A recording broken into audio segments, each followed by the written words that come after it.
नमः। नारायणं नमस्कृत्य नरं चैव नरोत्तमं देवीं सरस्वतीं व्यासं ततो जयमुदीरयेत्। ॐ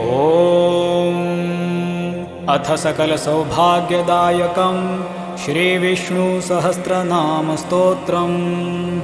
हरिः ॐ। शुक्लाम्बरधरं विष्णुं शशिवर्णं चतुर्भुजं प्रसन्नवदनं ध्यायेत् सर्वविघ्नोपशान्तये।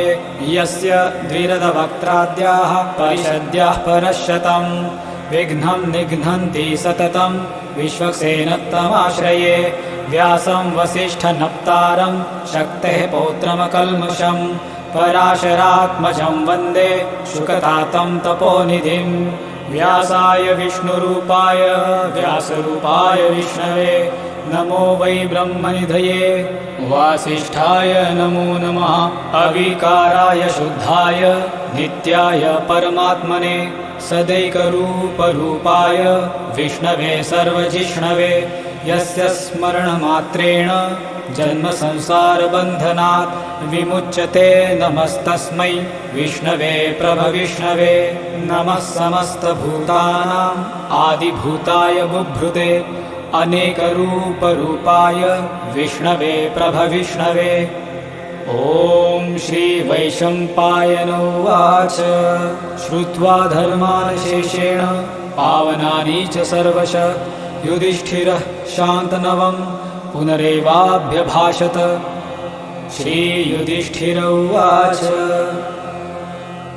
किमेकं दैवतं लोके किं वाप्येकं परायणं स्तुवन्तः कमर्चन्तः प्राप्नुयुर्मानवाः शुभम्। को धर्मः सर्वधर्माणां भवतः परमो मतः किं जपन्मुच्यते जन्मसंसारबन्धनात्। श्रीभीष्म उवाच। जगत्प्रभुं देवदेवम् अनन्तं पुरुषोत्तमं स्तुवन्नाम सहस्रेण पुरुषः सततोत्थितः। तमेव चार्चयन् नित्यं भक्त्या पुरुषमव्ययं ध्यायन् स्तुवन्नमनसश्च यजमानस्तमेव च। अनादिनिधनं विष्णुं सर्वलोकमहेश्वरं लोकाध्यक्षं स्तुवन्नित्यं सर्वदुःखादिगो भवेत्। ब्रह्मण्यं सर्वधर्मज्ञं लोकानां कीर्तिवर्धनं लोकनाथं महद्भुतं सर्वभूतभवोद्भवम्। एष मे सर्वधर्माणां धर्मोऽधिकतमो मतः युद्भक्त्या पुण्डरीकाक्षं स्तवैरर्चैन्नरः सदा। परमं यो महत्तेजः परमं यो महत्तपः परमं यो महद्ब्रह्म परमं यः परायणं। पवित्राणां पवित्रं यो मङ्गलानां च मङ्गलं दैवतं दैवतानां च भूतानां यो व्ययः पिता। यतः सर्वाणि भूतानि भवन्त्यादियुगागमे यस्मिंश्च प्रलयं यान्ति पुनरेव युगक्षये। तस्य लोकप्रधानस्य जगन्नाथस्य भूपते विष्णोर्नाम सहस्रं मे शृणु पापभयापहं। यानि नामानि गौणानि विख्यातानि महात्मनः ऋषिभिः परिगीतानि तानि वक्ष्यामि भूतये। ऋषिर्नाम्नां सहस्रस्य वेदव्यासो महामुनिः छन्दोऽनुष्टुप तथा देवो भगवान् देवकीसुतः। अमृतांशुद्भवो बीजं शक्तिर्देवकीनन्दनः त्रिसामा हृदयं तस्य शान्त्यर्थे विनियोज्यते। विष्णुं जिष्णुं महाविष्णुं प्रभविष्णुं महेश्वरम् अनेकरूपदैत्यान्तं नमामि पुरुषोत्तमम्। ॐ अस्य श्रीविष्णोर्दिव्यसहस्रनामस्तोत्रमहामन्त्रस्य श्रीवेदव्यासो भगवान् ऋषिः अनुष्टुपछन्दः। श्रीमहाविष्णुः परमात्मा श्रीमन्नारायणो देवता अमृतांशुद्भवो भानुरिति बीजं देवकीनन्दनः स्पष्टेति शक्तिः उद्भवः शोभणो देव इति परमो मन्त्रः। शङ्खभृन्नन्दकी चक्रिति कीलकं शार्गन्धन्वा गदाधर इति अस्त्रं रथाङ्गपाणिरक्षोभ्य इति नेत्रं त्रिसामः सामेति कवचम् आनन्दं परब्रह्मेति योनिः ऋतुः सुदर्शनः काल इति दिग्बन्धः श्रीविश्वरूप इति ध्यानम् श्रीमहाविष्णुप्रीत्यर्थे सहस्रनामस्तोत्रपाठे विनियोगः। ॐ ध्यानं क्षीरोदन्वत्प्रदेशे शुचिमणिविलसत्सैकतैर्मौक्तिकानां मालाक्लुप्तासनस्थस्फटिकमणिनिभैर्मौक्तिकैर्मण्डिताङ्गः शुभ्रैरभ्रैरदभ्रैरुपरि विरचितैर्मुक्तपीयूषवर्षैः आनन्देनः पुनीयादरिनलिनगदा शङ्खपाणिर्मुकुन्दः भुः पादो यस्य नाभिर्व्यदसुरनिलश्चन्द्रसूर्यौ च नेत्रे कर्णावाशः शिरोद्योर्मुखमपि दहनो यस्य वास्तेयमब्धिः अन्तःस्थं यस्य विश्वं सुरनरखगो भोगिगन्धर्वदैत्यैः चित्रं रम्यते तं त्रिभुवनवपुषं विष्णुमीशं नमामि। ॐ नमो भगवते वासुदेवाय। ॐ शान्ताकारं भुजगशयनं पद्मनाभं सुरेशं विश्वाधारं गगनसदृशं मेघवर्णं शुभाङ्गं लक्ष्मीकान्तं कमलनयनं योगिभिर्ध्यानगम्यं वन्दे विष्णुं भवभयहरं सर्वलोकैकनाथम् मेघश्यामं पीतकौशेयवासं श्रीवत्साङ्गं कौस्तुभोद्भासिताङ्गं पुण्योपेतं पुण्डरीकायताक्षं विष्णुं वन्दे सर्वलोकैकनाथम् नमः समस्तभूतानाम् आदिभूताय बुभृते अनेकरूपरूपाय विष्णवे प्रभविष्णवे सशङ्खचक्रं सकिरीटकुण्डलं सपीतवस्त्रं सरसीरुहेक्षणं सहारवक्षस्थलकौस्तुभश्रियं नमामि विष्णुं शिरसा चतुर्भुजं छायायां पारिजातस्य हेमसिंहासनोपरि आसीनमम्बुदश्याममायताक्षम् अलङ्कृतं चन्द्राननं चतुर्बाहुं श्रीवत्साङ्कितवक्षसं रुक्मिणी सत्यभामाभ्यां सहितं कृष्णमाश्रये। हरिः ॐ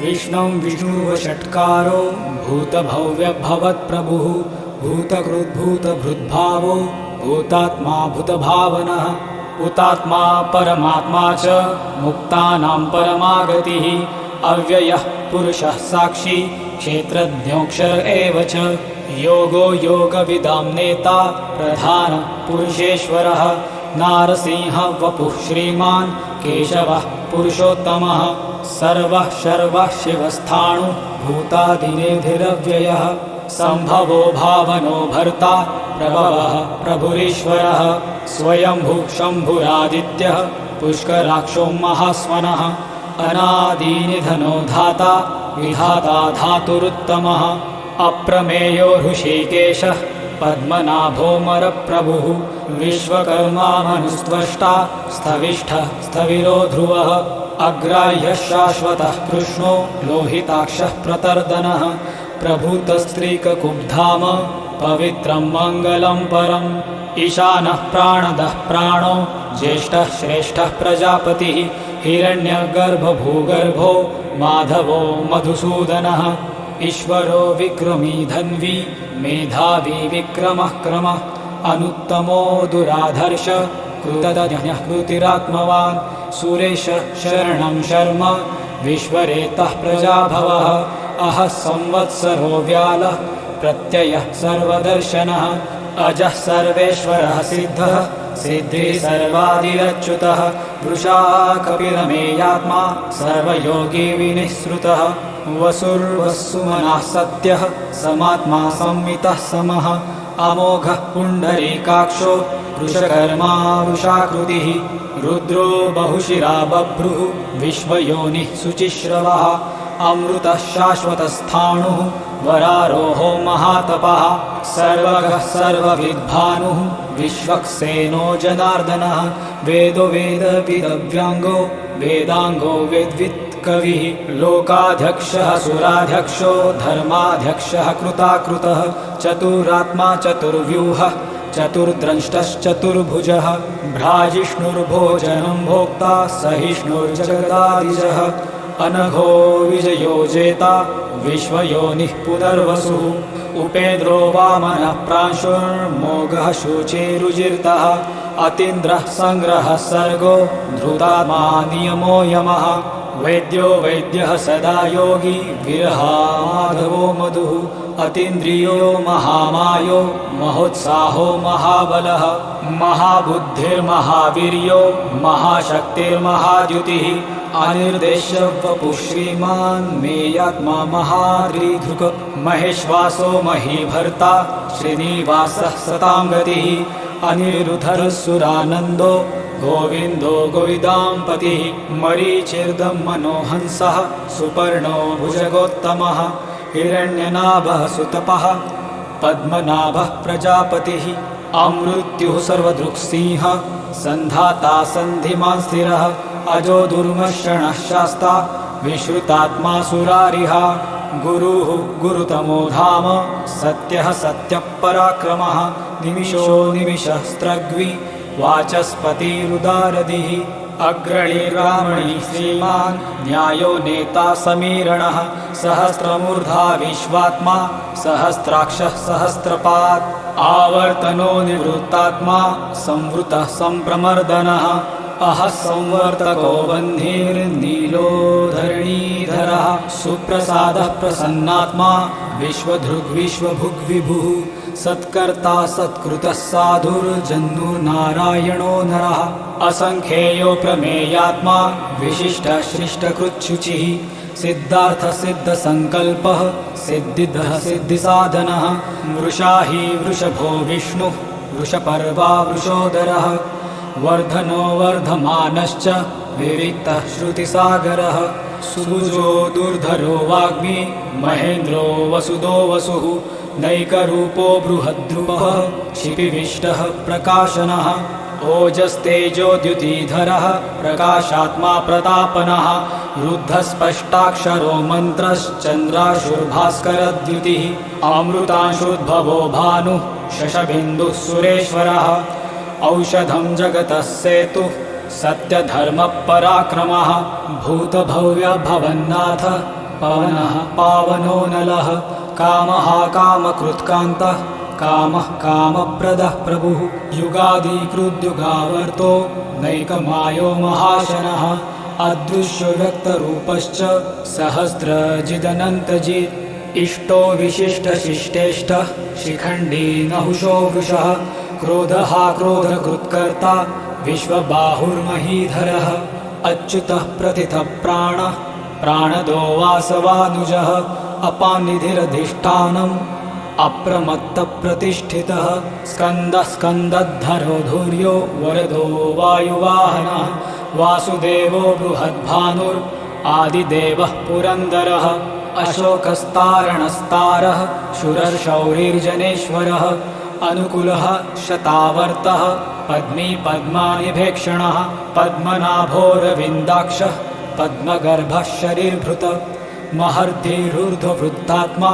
महाक्षो गरुडध्वजः अतुलः शरभो भीम समयज्ञो हविर्हरिः सर्वलक्षणलक्षण्यो लक्ष्मीवान् समितिञ्जयः विक्षरो रोहितो मार्गो हेतुर्दामोदरः सः महिधरो महाभागो वेगवानमिताशनः उद्भवः क्षोभणो देवः श्रीगर्भः परमेश्वरः करणं कारणं कर्ता विकर्ता गहनो गुहः व्यवसायो व्यवस्थानः संस्थानस्थानदो ध्रुवः परर्धिः परमस्पष्टः स्तुष्टः पुष्टः शुभेक्षणः रामो विरामो विरजो मार्गो नेयो नयो नयः वीरः शक्तिमतां श्रेष्ठो धर्मो धर्मविदुत्तमः वैकुण्ठः पुरुषः प्राणः प्राणदः प्रणवपृथुः हिरण्यगर्भः शत्रुघ्नो व्याप्तो वायुरधोक्षजः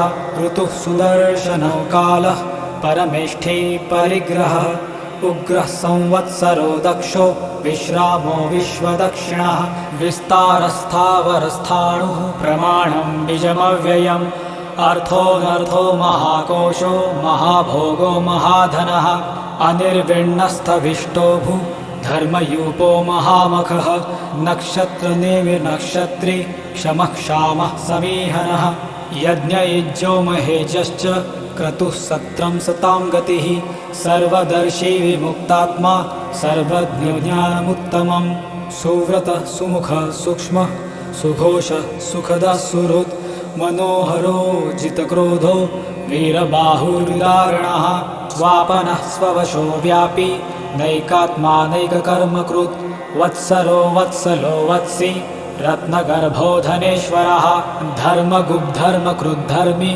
सत्सक्षरम् अक्षरम् अविज्ञाता सहस्रांशुर्विधाता कृतलक्षणः गभस्ति नेमि सत्वस्थः सिंहो भूतमहेश्वरः आदिदेवो महादेवो देवेशो देवभृद्गुरुः उत्तरो गोपतिर्गोप्ता ज्ञानगम्यः पुरातनः शरीरभूतभृद्भोक्ता कपीन्द्रो भूरिदक्षिणः सोमपो मृतपः सोमः पुरजित्पुरुषोत्तमः विनयोजयः सत्यसन्धो दाशार्हः सात्वतां पतिः जीवो विनयिता साक्षी मुकुन्दो मितविक्रमः अम्बोनिधिरनन्तात्मा महोदतिशयोऽन्तकः अजोहार्ह स्वाभाव्यो जीतामित्रः प्रमोदनः आनन्दो नन्दनो नन्दः सत्यधर्मा त्रिविक्रमः महर्षिः कपिलाचार्यः कृतज्ञो मेदिनीपतिः त्रिपत्स्त्रिदशाध्यक्षो महाशृङ्गः कृतान्तकृत् महावराहो गोविन्दः सुषेणः कनकाङ्गदी गुह्यो गभीरो गहनो गुप्तश्चक्रगदाधरः वेधास्वाङ्गोचितः कृष्णो दृढः सङ्कर्षणोच्युतः वरुणो वारुणो वृक्षः पुष्कराक्षो महामनः भगवान् भगहानन्दी वनमाली हलायुधः आदित्यो ज्योतिरादित्य सहिष्णुर्गतिसत्तमः सुधन्वाखण्ड परशुर्दारुणो द्रविणप्रदः दिवस्पृक् सर्वदृग्व्यासो वाचस्पतिर्यो निजः त्रिसामासामगः साम निर्वाणं भेषजं भिषक् सन्न्यासकृच्छमः शान्तो निष्ठा शान्तिः परायणं शुभाङ्गः शान्तिदस्त्रष्टा कुमुदः कुवलेशयः गोहितो गोपतिर्गोप्ता वृषभाक्षो वृषप्रियः अनिवर्ती निवृत्तात्मा संक्षेप्ता क्षेमकृच्छिवः श्रीवत्सवक्ष श्रीवासः श्रीपति श्रीमतां वरः श्रीदः श्रीशः श्रीनिवासः श्रीनिधि श्रीविभावनः श्रीधरः श्रीकरः श्रेयः श्रीमल्लोकत्रयाश्रयः स्वक्षः स्वङ्गः शतानन्दो नन्दिर्ज्योतिर्गणेश्वरः विजितात्मा विधेयात्मा सत्कीर्तिश्छिन्नसंशयः उदीर्णः सर्वतश्चक्षुः नीशः शाश्वतस्थिरः भूषयो भूषणो भूतिर्विशोकशोकनाशनः अर्चित्स्मानर्चितः कुम्भो विशुद्धात्मा विशोधनः अनिरुद्धो प्रतिरथः प्रद्युम्नो मीतविक्रमः कालनेमी निहावीरः शौरिर्शूरजनेश्वरः त्रिलोकात्मा त्रिलोकेशः केशवः केशिहा हरिः कामदेवः कामपालः कामिकान्तः कृतागमः अनिर्देश्य वपुर्विष्णु वीरो नन्तो धनञ्जयः ब्रह्मण्यो ब्रह्मकृत ब्रह्मा ब्रह्म ब्रह्मा विवर्धनः ब्रह्मविद् ब्राह्मणो ब्रह्मी ब्रह्मज्ञो ब्राह्मणप्रियः महाक्रमो महाकर्मा महातेजा महोरगः महाक्रतुर्महायज्वा महायज्ञो महाहविः स्तव्यस्तवप्रियस्तोत्रं स्तुतिस्तोतार्णप्रियः पूर्णः पुरयिता पुण्यः पुण्यकीर्तिरनामयः मनोजवस्तीर्थकरो वसुरेता वसुप्रदः वसुपदो वासुदेवो वसुर्वसुमना हविः सद्गतिः सत्कृतिः सत्ता सद्भुतिः सत्परायणः शूरसेनो यदुश्रेष्ठः सन्निवासः सुयामुनः भूतावासो वासुदेवः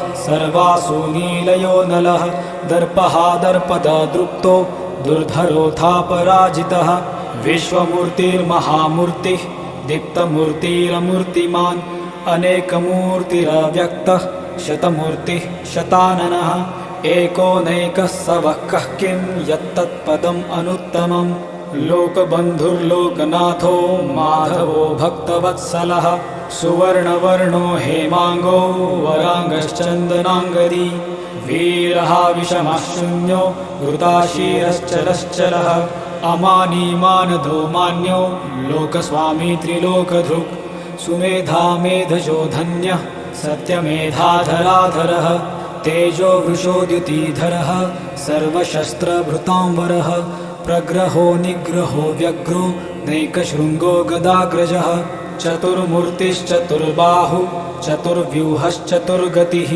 चतुरात्मा चतुर्भावः चतुर्वेदविदेकपात् समावर्तो निवृतात्मा दुर्जयो दुरतिक्रमः दुर्लभो दुर्गमो दुर्गो दुरावासो दुरारिः शुभाङ्गो लोकसारङ्गः सुतन्तुस्तन्तुवर्धनः इन्द्रकर्मा महाकर्मा कृतकर्मा कृतागमः उद्भवः सुन्दरः सुन्दो रत्ननाभः सुलोचनः अर्को वाजः नः शृङ्गी जयन्तः सर्वविजयी सुवर्णबिन्दुरक्षोभ्य सर्ववागीश्वरेश्वरः महारुदो महागर्तो महाभूतो महानिधिः कुमुदः कुन्दरः कुन्दः पर्जन्यः पावनोऽनिलः अमृताशोऽमृतवपुः सर्वज्ञः सर्वतोमुखः सुलभः सुव्रतः सिद्धः शत्रुजिच्छत्रुतापनः न्यग्रोधोदुम्बरोऽश्वत्थः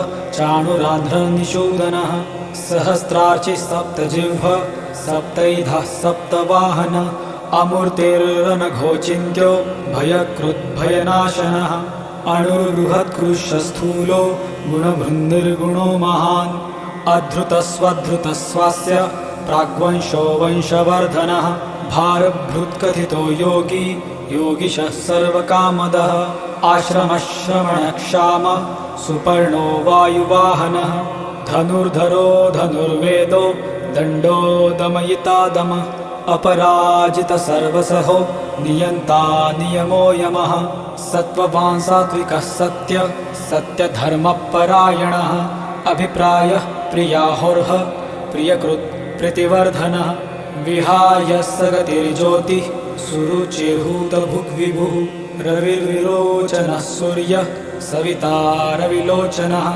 अनन्तो हुतभुग्भोक्ता सुखदो नैकजोऽग्रजः अनिर्विण्णः सदामर्षि लोकधिष्ठानमद्भुतः सनातनतमः कपिलः कपिरव्ययः स्वस्तितः स्वस्तिकृत्स्वस्ति स्वस्ति भुक्स्वस्ति दक्षिणः अरौद्रः कुण्डलीचक्री विक्रम्युर्जितशासनः शब्दातिगः शब्दसः शिशिरः शर्वरीकरः अक्रूरः पेशलो दक्षो दक्षिणः क्षमिणां वरः विद्वत्तमो विवितभयः पुण्यश्रवणकीर्तनः उत्तारणो दुष्कृतिः पुण्यो दुःस्वप्ननाशनः विरहारक्षणः सन्तो जीवनः पर्यवस्थितः अनन्तरूपोऽनन्तश्रीर्जितमन्युर्भयापः चतुरश्रो गभीरात्मा विदिशो व्यादिशो दिशः अनादिर्भूर्भुवो लक्ष्मीः सुवीरो रुचिराङ्गदः जननो जनजन्मादिर्भीमो भीमः पराक्रमः अधारनिलयो धाता पुष्पहासः प्रजागरः ऊर्ध्वर्गर्सपथाचारः प्राणदः प्रणवप्रणः प्रमाणं प्राणनिलयः प्राणभृत्प्राणजीवनः तत्त्वं तत्त्वविदेकात्मा जन्म मृत्युजरातिगः भूर्भुवः स्वस्तरुस्तारः सविता प्रपितामहः यज्ञो यज्ञपतिर्यज्वा यज्ञाङ्गो यज्ञवाहनः यज्ञभृद्यज्ञकृद्यज्ञी यज्ञभुग्यज्ञसाधनः यज्ञान्तकृद्यज्ञगुह्यम् अन्नमन्नाद एव च आत्मयोनिः स्वयं जातो वैखानः सामगायनः देवकीनन्दनस्त्रष्टा क्षितिशः पापनाशनः शङ्खभृन्नन्दकी चक्री शारङ्गधन्वा गदाधरः रथाङ्गपाणिरक्षोभ्यः सर्वप्रहरणायुध वनमाली गदीशाङ्गी शङ्खिचक्री च नन्दकी श्रीमान्नारायणो विष्णुर्वासुदेवोऽभिरक्षतु श्रीवासुदेवोऽभिरक्षतु ॐ नम इति। फलश्रुतिः। भीष्म उवाच इतीदं कीर्तनीयस्य केशवस्य महात्मनः नाम्ना सहस्रदिव्यानां शेषेण प्रकीर्तितं। य इदं शृणुया नित्यं यश्चापि परिकीर्तयेत् नाशुभं प्राप्नुयात् किञ्चित् सोमुत्रेहच्च मानवः। वेदान्तको ब्राह्मणः स्यात् क्षत्रियो विजयी भवेत् वैश्यो धनः समृद्धः स्यात् शूद्रः सुखमवाप्नुयात्। धर्मार्थी प्राप्नुयात् धर्मम् अर्थार्थी चार्थमाप्नुयात्। कामान् वाप्नुयात् कामी प्रजार्थी प्राप्नुयात् प्रजाम्। भक्तिमान् यः सदुत्थाय शुचिस्तद्गतमानसः सहस्रं वासुदेवस्य नाम्नामेतत् प्रकीर्तये। यशः प्राप्नोति विपुलं ज्ञाति प्राधान्यमेव च अचलां श्रियमाप्नोति श्रेयः प्राप्नोत्यनुत्तमम्। न भयं क्वचिदाप्नोति वीर्यं तेजश्च विन्दति भवत्यरोगो द्युतिमान् बलरूपगुणान्वितः। रोगार्तो मुच्यते रोगात् बद्धो मुच्येत् बन्धनात् भयान्मुच्येत भीतस्तु मुच्यतापन्न आपदः। दुर्गाण्यतिरत्याशु पुरुषः पुरुषोत्तमं स्तुवन्नाम सहस्रेण नित्यं भक्तिसमन्वितः। वासुदेवाश्रयो मर्त्यो वासुदेवपरायणः सर्वपापविशुद्धात्मा याति ब्रह्मः सनातनम्। न वासुदेव भक्तानाम् अशुभं विद्यते क्वचित् जन्म मृत्यु जरा व्याधि भयं नैवोपजायते। इमं सवम् अधीयानः श्रद्धा भक्ति समन्वितः युज्येतात्मसुखशान्ति श्रीधृति स्मृति कीर्तिभिः। न क्रोधो न च मात्सर्यं न लोभो न शुभामतिः भवन्ति कृतपुण्यानां भक्तानां पुरुषोत्तमे। द्यौः सच्चन्द्रार्कनक्षत्राखन्दिशो भूर्महोदधिः वासुदेवस्य वीर्येण विधृतानि महात्मना। ससुरासुरगन्धर्वं स यक्षोरगराक्षसं जगद्वशे वर्ततेदं कृष्णस्य सचराचरम्। इन्द्रियाणि मनोबुद्धि सत्त्वं तेजो बलं धृतिः वासुदेवात्मकान्याहुः क्षेत्रं क्षेत्रज्ञ एव च। सर्वागमनमाचारः प्रथमं परिकल्प्यते आचारप्रभवो धर्मो धर्मस्य प्रभुरच्युत। ऋषयः पितरो देवा महाभूतानि धातवः जङ्गमाजङ्गमं चेदं जगन्नारायणोद्भवम्। योगो ज्ञानं तथा साङ्ख्यं विद्या शिल्पादिकर्म च वेदशास्त्राणि विज्ञानम् एतत् सर्वं जनार्दन एको विष्णोर्महद्भूतं पृथग्भूतान्यनेकशः। त्रिलोकान् व्याप्य भूतात्मा भुङ्क्ते विश्वभुगव्यय। इमं स्तवं भगवतो विष्णुर्व्यासेन कीर्तितं पठेद्य इच्छेत् पुरुषः श्रेयः प्राप्तुं सुखानि च। विश्वेश्वरमजं देवं जगतः प्रभुमव्ययं भजन्ति ये पुष्कराक्षं न ते यान्ति पराभवम्। न ते यान्ति पराभवम् ॐ नम इति।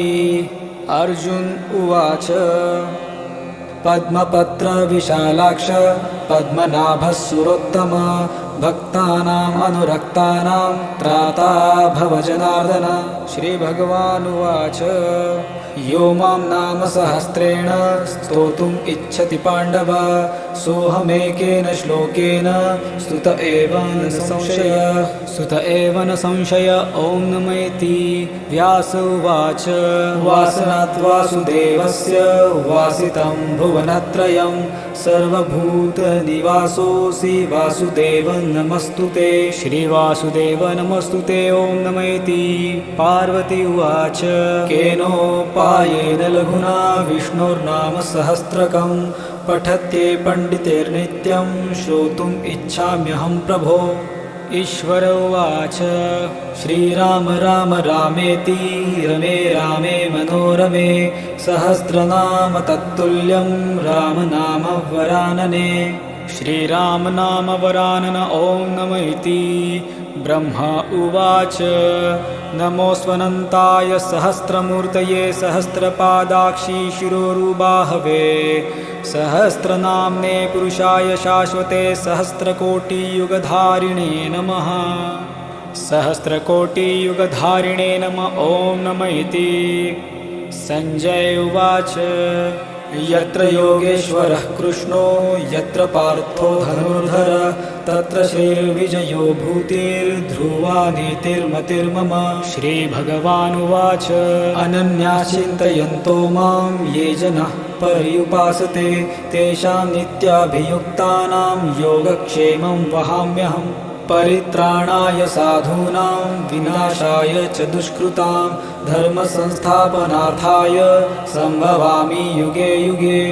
आर्ता विषण्णाः शिथिलाश्च भीता घोरेषु च व्याधिषु वर्तमानाः संकीर्त्य नारायणशब्दमात्रं विमुक्तदुःखा सुखिनो भवन्ति।